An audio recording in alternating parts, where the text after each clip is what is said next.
I knew something was off the second Cassandra started ordering lunch for the next gen strategy sessions. Salmon poke bowls and kombucha, like we were suddenly in a WeWork cult instead of a $900 million SaaS firm. They called it a rotational forum. But let's not kid ourselves. It was a grooming pen. The only people invited were under 35, had aggressively ironic sneakers, and used words like disruptive flow state with straight faces. And every week, someone came out of that glass conference room with a smirk and a personal brand plan. Nathan? He kept doing what he always did. First in the office, last to leave. Quietly holding together the tech skeleton no one understood but everyone relied on. He never said it, but I could tell he'd started noticing. The way Cassandra would drop phrases like new blood in leadership decks. The way the new COO, Brent, fresh from some analytics startup no one had heard of, kept asking who was legacy headcount versus scalable mindshare. Nathan built the system that powered our entire multi-tenant architecture. I mean, his initials were literally in the back-end failover scripts. And still, they acted like he was invisible. Hey, real quick, if you're caught up in this story, go ahead and tap that like button and subscribe. I know it's easy to just listen and scroll, but it really helps the team keep these stories coming. Thanks for supporting us. Anyway, Nathan never complained. Not when they forgot to invite him to the Q4 planning offsite. Not when Cassandra scheduled performance pulse meetings with every department head except system strategy. Hell, not even when his own direct report got invited to speak on a future leaders panel and he didn't. He just kept doing the work. Clean, precise, boring as oatmeal work that, fun fact, happened to keep the entire architecture stack from collapsing like a Jenga tower on meth. He wasn't flashy. No weekly LinkedIn monologues, no company Slack hot takes. Just checklists, protocols, and 20-year-old code repositories organized with frightening detail. He'd once rewritten an entire payment routing layer because someone used tabs instead of spaces. And yet, I remember watching Cassandra at a town hall referring to legacy thinkers and sunsetting contributors, and I swear I saw Nathan blink in Morse code, "They're coming for me." But here's the thing. Nathan wasn't just a technician. He was quiet like a chess player, not a pushover. A few of us in the old guard remembered the time he'd outmaneuvered a VP trying to offshore the database layer without redundancy. The guy had been fired 2 months later after a midnight crash exposed how useless the Mumbai clone really was. Nathan didn't gloat. He didn't even attend the farewell drinks. He just closed the ticket and went home. Lately, though, there was a shift. I'd catch him in the micro kitchen staring too long at his coffee. Not tired, calculating, like he was running scenarios. A few nights he stayed after midnight. Once I saw him plug in a personal laptop. Never did that before. And when I half joked, "Planning your escape?" he just smiled and said, "Mapping the exits is always smart, even in your own house." That's when I knew he was already gone. Mentally, at least. Cassandra and Brent were too busy trying to build TikTok-friendly leadership pipelines to notice the floor under them was starting to tilt. Nathan was the load-bearing beam no one appreciated until the ceiling cracked. And the beam? It had started making copies of the blueprints. It was the kind of conversation that would make a lesser person punch drywall. Cassandra sat across from Nathan in one of those pastel-colored focus rooms HR was obsessed with. Ferns on the windowsill, soft jazz playing like we were running a meditation studio instead of a cutthroat SaaS empire. She clasped her hands like she was announcing a new puppy and said, "Nathan, you've been so stable. Such a grounding presence," which, in corporate HREs, is just a soft preamble to a shove off a cliff. Then came the real dagger, wrapped in velvet. "Have you coached anyone recently to, take over certain responsibilities? Just in case we ever need to pivot during an organizational realignment." That's how they say, "Who can replace you when we make you redundant?" With a smile so sincere it should be federally regulated. Nathan didn't flinch. He just nodded slowly, like he was processing a software patch. "Succession's always worth preparing for," he said, calm, unbothered. But the second he got back to his desk, I saw it. Something behind the eyes click.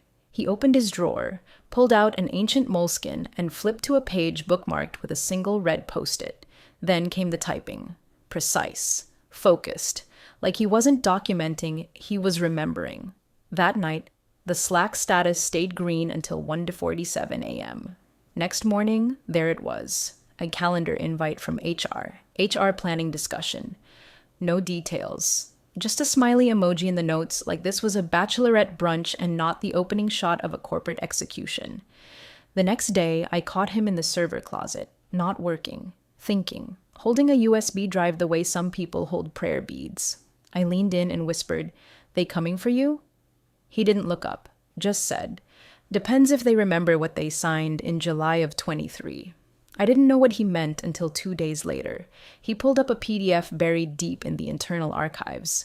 I remember because he showed me the file name. So generic it could have been a budget summary. Plan, Addendum, B signed July 14-23, final.pdf. A forgotten little ghost from a reorg 2 THROs ago, back when no one thought Nathan would ever leave, much less be forced out.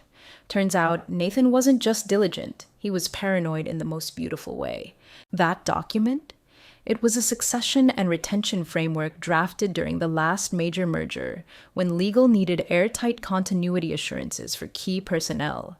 And Nathan, being Nathan, had authored most of it himself, back when he was too valuable to ignore, too technical to replace. Buried in that plan, under Addendum B, was a clause no one had thought to revoke. Any key contributor terminated without documented cause within 30 days of a contractual equity event would receive full acceleration, plus forfeiture of non-compete obligations. It wasn't flashy, just words in 11-point calibri, but it was a loaded gun, fully chambered, just waiting for someone dumb enough to pull the trigger without checking the safety. They forgot he kept a copy. They forgot he wrote it. And now I could see the gears moving behind his still expression. Cassandra had asked if he'd been coaching anyone. The answer was no, because the only person Nathan had been preparing was himself. When they called him in, the tone was already off, like they were faking sympathy from a script that had gone through too many edits. Cassandra was there, of course, sitting too straight, lips pulled tight like she was bracing for a Yelp review. The new HR business partner, some fresh-faced guy who looked like he'd majored in vibes, sat next to her with a manila folder he definitely didn't understand. Nathan sat calmly, notebook in hand, same way he did in every leadership sync, except this time, he didn't take a single note. "We're moving in a younger direction," Cassandra started, her voice coated in honey. "More agile, more aligned with modern innovation models." Like word salad was going to soften the blade. "This isn't personal. You've done incredible work for nearly a decade." That last part was said like a eulogy. Then the real hit. "Unfortunately, your role is being eliminated, effective immediately. No preamble, no warning." Just a tight smile and a page with the words "Separation Agreement" printed in 12-point Helvetica. He nodded once. That's all. No protest, no raised voice, just a small pause as if he was silently noting the timestamp. I watched from the glass hall, and even though I couldn't hear the words, I recognized the moment, the precise second the air changed. Nathan didn't ask for clarification, didn't ask about severance, stock, Cobra, nothing. He simply stood, thanked them politely, and walked out like he was leaving a meeting that had run 5 minutes over. No one even escorted him out. Cassandra didn't move. The new HR guy looked relieved, like the worst was over. It wasn't. I caught him at the elevators. He stood there, still calm, not shaken, focused. Then he pulled out his phone and typed something with one hand. I leaned over slightly, saw the subject line before he hit send. "Regarding Plan Addendum B, signed July 14th, 2023. He didn't say goodbye. Just nodded to me once, then stepped into the elevator and vanished like a ghost who'd finished what he came for. 10 minutes later, the HR floor turned into a funeral.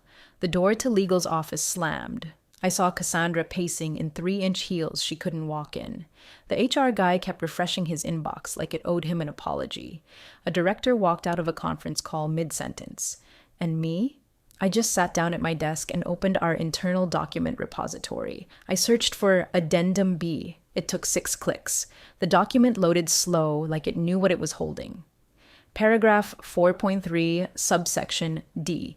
In the event of involuntary termination without documented cause during the 30 calendar day window preceding a vested equity event, the company shall grant full acceleration of all unvested grants tied to tenure and all restrictive covenants, including non-compete, non-solicitation, and IP holdbacks, shall be deemed null and void. Signed. Time-stamped. Digitally notarized. Cassandra's name. The then KHRO's name. Legals. And Nathan's, at the bottom in clean, unmistakable font. Not flashy, not loud, just final. They hadn't just fired him. They handed him the matchbook and poured the gasoline. The email detonated at 10:42 a.m. Legal opened it first. The junior counsel, fresh out of Cornell Law, pulled up the PDF and thought it was a bluff. Old file, weird title, must be some outdated HR policy.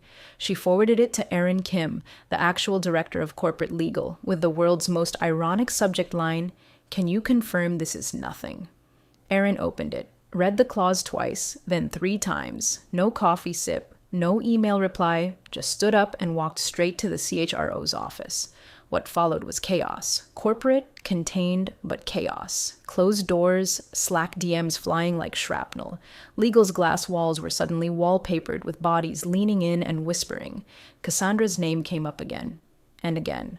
Not whispered, not questioned. Repeated, like an accusation on a loop. Because there it was. Paragraph 4.3d.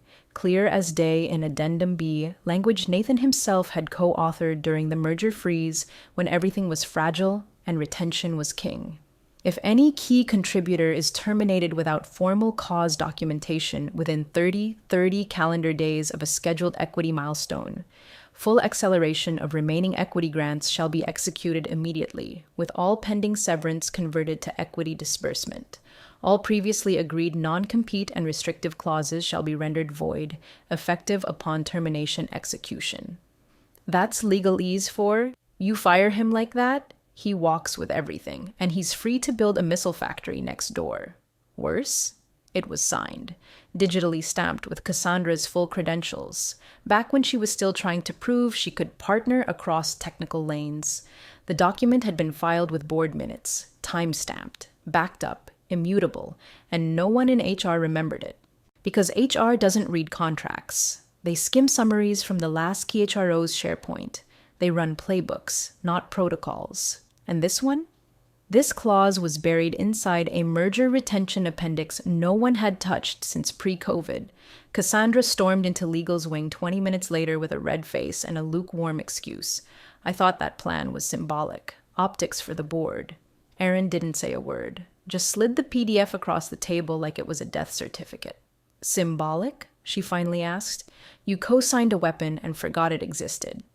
That afternoon, a meeting invite hit every C-level inbox. Urgent. Addendum B review, closed session. Cassandra tried to keep her voice chipper in the hallway, but her heels were clicking too fast. Brent, the new COO, was conveniently working remote, and legal had already looped in the board. Meanwhile, Nathan? Silent. No posts, no emails, no status updates. He didn't need to speak. The document was doing the talking now, and every word of it was true, because it had been hiding in plain sight, signed by the very people who now looked like they'd swallowed a hot thumb drive. They tried to spin it first, like PR in a hurricane. Cassandra called it a misalignment in timing. The new HR rep, still wearing his welcome badge, typed up a draft retraction email offering Nathan a bridge consultancy, as if they could slap a sticky note over a shotgun blast. The message was so tone-deaf, it practically sang. We value your legacy and would be honored to have your strategic guidance through this period of transformation. They even bolded honored, like that was going to soften the boot print on his back. But Nathan didn't reply. Not that day, not the next. Then came the real blow, quiet, clinical, and delivered like a sucker punch in a boardroom.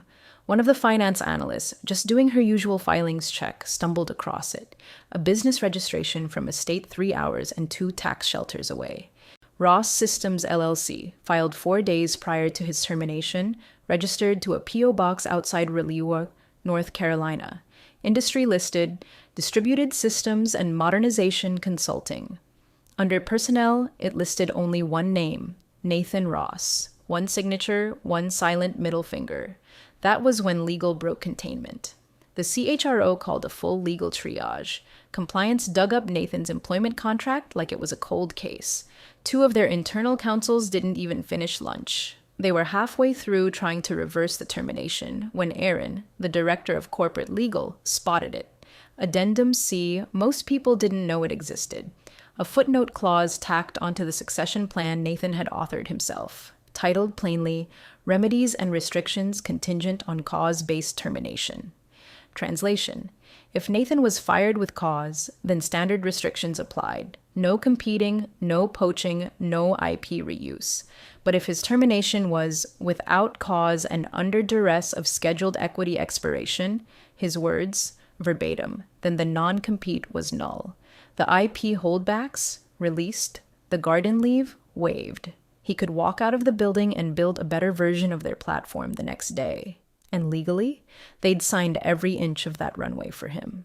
By trying to screw him the week his equity was vesting, they didn't just activate his payout, they handed him full launch rights to his next move, like handing your ex the house, the car, and the garage code, and then watching them drive off in your dream vehicle. Erin looked like she aged 10 years reading that clause. Cassandra turned a shade I didn't know humans came in. Even the board liaison, the one who always looked smug, just stared at the page like it might catch fire. Nathan hadn't spoken a word. He hadn't posted. He hadn't leaked. He hadn't bragged. He didn't need to, because every step they took just made the next one easier for him. They thought they'd shut a door. All they did was knock down a wall. By Thursday morning, the CFO was in full cardiac spreadsheet mode. Mark Sheridan, gray suit, tighter jaw, 3 monitors glowing with nothing but panic, stormed into the executive wing and slammed a printed copy of Addendum B onto the HR conference table like it owed him child support. Who approved? This? He demanded, stabbing a finger at the equity clause. No one answered right away. The HR guy started sweating so hard his collar collapsed. Erin, from legal, didn't move, just tilted her head toward Cassandra like she was waiting for a confession. Cassandra, bless her Botoxed composure, barely managed a whisper. I thought it was just optics, she said, eyes wide and glassy. It was for the board. I didn't think we'd actually execute on it. That's when Mark exploded. You signed it, Cassandra. Your initials are on every section. This isn't optics. This is a $6.7 million payroll detonation and a competitor forming on our doorstep. Her hand trembled as she reached for the paper like touching it could somehow erase her name. But there it was, in cold digital ink. C.M. Walton, VP of People. Her full name below it with the timestamp and the old CHRO's name beside hers. Co-signed, co-filed, co-responsible. Then came the kicker. Erin reminded everyone, very quietly, that Nathan had copied the entire board on his original email. Not just legal, not just HR, every single voting director. 2 had already responded. One requested a closed session review, the other asked for a valuation estimate on the triggered equity clause, followed by the question, can this be reversed without legal exposure? The answer, obviously, was no. Worse still, one of the directors was friendly with Nathan, knew him from the first IPO, back when he was just a systems architect working 16-hour days in a rented office without AC. She'd fought to keep him through the second merger. And now she was calling for urgent examination of procedural misconduct. Cassandra's hands were locked in her lap like a kid waiting for a courtroom verdict. Mark rubbed his temples like he could squeeze the mistake out of his skull. And the founder? He wasn't even in the room. He was on the phone from Aspen or Zurich or wherever retired tech royalty go to unwind. But his voice cut through the speakerphone like a guillotine. You tell me whether this is salvageable, he said, slow and surgical. And if it's not, fix it or clear your desks. Silence. Long, ugly silence. And while they all sat there swallowing the taste of panic, Nathan was nowhere to be seen. His email still bounced back auto-replies. His Slack account had been deactivated per Cassandra's streamlined offboarding protocol, but the board still had his message. The clause, the signature, the irrevocable timestamps. They couldn't unsend what was sent. Couldn't unsign what was signed. The paper trail wasn't just solid, it was steel reinforced and notarized, and it had one author. The man they'd fired 48 hours before without a single documented cause. Nathan's silence wasn't passive. It was surgical. He hadn't posted, hadn't replied, hadn't acknowledged the chaos spinning behind him, but things were still moving. Office space got leased in Charlotte. A business registration update hit the public record. And then, like blood in the water, the tech press caught a whiff. The newsletter drop came late Wednesday night, a 4-line teaser buried in the beta edition of FounderScan. Ross Systems, LLC, former Centauri architect quietly incorporates. Platform targeting mid-market modernization. Sources cite full tech independence. That was all it took. Their stock dropped 4% overnight, the founder called the next morning. It wasn't one of those executive chain of command situations. He skipped Brent, skipped Cassandra, went straight for the jugular. He got Nathan's personal number, the one tied to the old compliance app they built together during the merger, a number no one else had. And when Nathan picked up, there wasn't a trace of emotion in his voice, just his usual calm, unreadable tone, like he was ordering toner cartridges, not talking to the man who used to introduce him as our quiet genius. The founder tried to sound measured, but there was urgency creeping around the edges. He asked about the filing, asked if Nathan intended to poach clients, asked if there was a way to recalibrate this transition. Nathan didn't interrupt. He didn't explain. He let the man speak. And when he finally replied, it was just one line. This was never personal. You signed everything. The line went dead shortly after. No threats, no begging, no NDA breach or legal flex, just a mirror held up to the consequences. They had signed everything. Cassandra, the CHRO, legal. Even the board indirectly, through ratified minutes, every clause, every acceleration trigger, every nullified restriction if terminated without cause. They hadn't just pulled the trigger, they had loaded the magazine, handed him the firearm, and saluted. Inside Centauri, the mood had gone from nervous to radioactive. A new Slack channel popped up, private, of course, just to track Nathan-related fallout. I was invited by accident. It was named R.E. Ross Risk Assessment. The messages were mostly panic. Who gave him that much leverage? Is this legally binding? Do we know what he's building? But the best one, how did we not see this coming? That one made me laugh, because Nathan had been building his own parachute in plain view, his redundancy binders, his after-hours laptop, his refusal to mentor his replacement. All of it. Every move measured, calm, designed to look like loyalty until it needed to become escape. And now, he hadn't just walked out of their building. He was building a better one, using the tools they handed him on his way out. The executive board met in room 17C, where they usually stage strategic pivots or CEO birthday surprises. This time, no cupcakes, just silence and scowls. The founder had flown in early that morning. No entourage, no blazer, just a black sweater and an expression like he'd already buried the body. Aaron from legal stood at the head of the room, arms crossed over a printout so thick it needed binder clips. Cassandra was seated near the wall, barely blinking. Brent didn't show, said he had a client summit in Palo Alto. Everyone knew that meant, I want plausible deniability. Aaron started with numbers. No emotion, no editorial.